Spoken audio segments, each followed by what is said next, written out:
Вот есть вот такие вот грядки. И тут есть капельный полив. То есть вот выходит труба. И дальше разводится. Насколько надо рядов, настолько разводится. И потом можно покрыть агроволокном. Вот так вот это все выглядит. Вот раз грядка такая. Вот тут следующая опять же вон вышла. И вот так поливает помидорчики себе.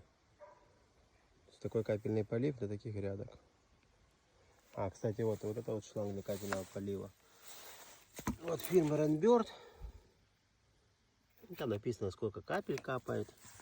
Вот через вот такие вот отверстия идет этот капельный полив.